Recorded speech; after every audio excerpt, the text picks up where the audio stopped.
નમસ્કાર મિત્રો, welcome to Gujarati current affairs. તો મિત્રો આજે આપણે વાત કરીશું 10 જુલાઈ 2025ના મહત્વપૂર્ણ કરંટ અફેર્સ જે તમામ ભરતી પરીક્ષાઓ માટે ઉપયોગી છે।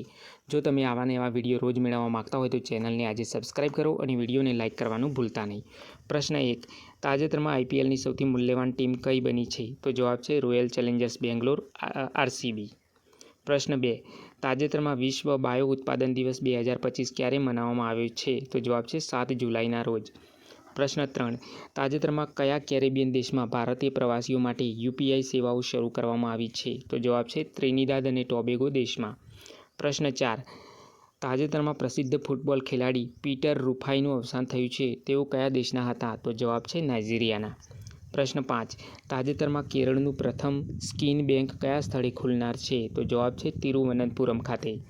પ્રશ્ન 6, તાજેતરમાં ચેન્નાઈ પોર્ટ પર કયા દેશનું ઇત્સુકુશિમા નામનું જહાજ આવ્યું છે? તો જવાબ છે જાપાનનું જહાજ આવ્યું છે જેનું નામ છે ઇત્સુકુશિમા અને તે કઈ જગ્યાએ આવ્યું છે? તો ભારતના ચેન્નઈ પોર્ટ પર આવ્યું છે।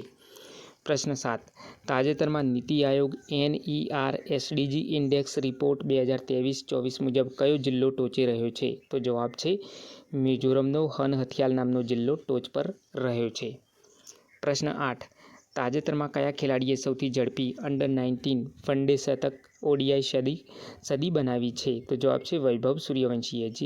જ્યાં મિત્રો તાજેતરમાં વૈભવ સૂર્યવંશીએ સૌથી ઝડપી વનડે શતક અંડર-19 વનડે શતક બનાવ્યું છે।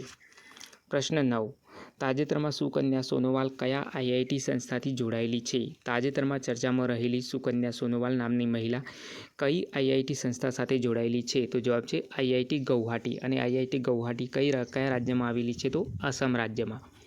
પ્રશ્ન 10, તાજેતરમાં ચર્ચામાં રહેલું સતકોશિયા ટાઈગર રિઝર્વ કયા રાજ્યમાં આવેલું છે? તો જવાબ છે ઓડિશા રાજ્યમાં।